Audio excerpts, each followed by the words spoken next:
ሴማ ሴማ ሴማ የሚለው የሰፈር የጭንቀት ጩኸት አየሩን ሞልቶታል። የሴማ ደም ተላውሶ መሬት ላይ መውደቅ ሰፈርን እብድ አድርጎታል። የሚሆነውን አሳጥቶታል።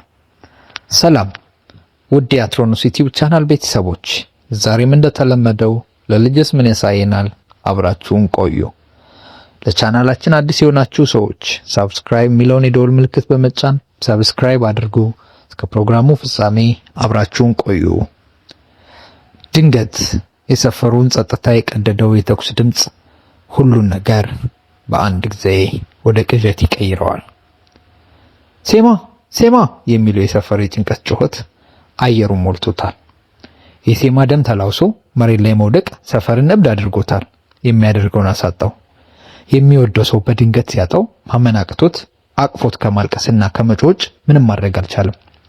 በዙሪያ ያሉ ሁሉ በድንጋጤ ቆመው ቀርተዋል። በዚህ መሃል ሳዴተን በቁጣ እየተንቀጠቀጠና አይኖቹ በርበሬ መስለው ወደ ሙስታዝ ዞረ። ምን አደረክ አንተ? ምን አደረክ? እያለ በንዴት ይጮህ ጀመር። ነገር ግን ሙስታዝ ምንም አይነት የጸጸት ስሜት ፊቱ ላይ ሳይታይ ባህሪን ኡማን ያዘዙኝና ያደረኩት አቡ አትጮህብኝ በማለት ሲመልስ የሁሉም ልብ በድንጋጤ ቆመ። የገዛ አባታቸው እንዲህ ያለ አሰቃቂ ትዕዛዝ መስጠታቸውና ፓራይዚን እንግዲህ የመፈጸሙ ማንም ሊያምን ያልቻለው ጥልቅ ክህደት ነበር። ልቀቁኝ፣ እገለዋለሁ፣ አለቀለት እያለ ሰፈር ወደ ፓራይዝ ለመዝለል ሲታገል ሌሎች ጓደኞቹ በግድ ይዘው ሊያረጋጉት ሞከሩ።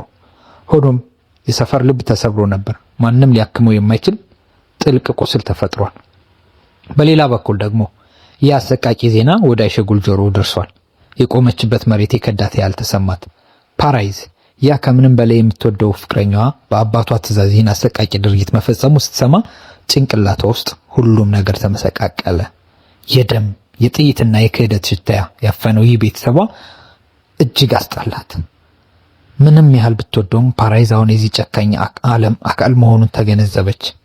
ከዚህ ሁሉ ትርምስና እብደት ርቃ ለማምለጥ ሁሉንም ነገር ትታ ወደ ፖሊስ ጣቢያ ለመሄድ ወሰነች። በመኪና ውስጥ ሆና እየራቀች ሳለ አብሯት የነበረ ሰው ሊያረጋጋትና ስለ ፓራይዝ ሊያወራላት ሞከረ።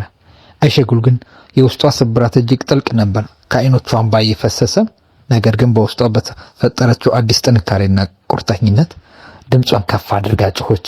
ዝም በሉ፣ ከእንግዲህ ፓራይዝ አትበሉኝ፣ የእሱን ስም መስማት እንኳን አልፈልግም አለች። ይህ የመጨረሻ ቃሏ የፍቅራቸው ፍጻሜና ወደማይመለስ የጥላቻና የመራራነት መንገድ መግባቱን የሚያበስር ነው። የአንዲት ሴት ሙሉ ተስፋ መቁረጥ የሚያሳይ ጥልቅ የሐዘን መግለጫ ነበር። እንግዲህ ውድ ቤተሰቦቻችን ለዛሬ ይዘንላችሁ የመጣነው ይህንን ይመስል ነበር። በቀጣይ ለልጅስ ምን ያሳየናል እስክንገናኝ መልካም ቆይታ ይሁንላችሁ።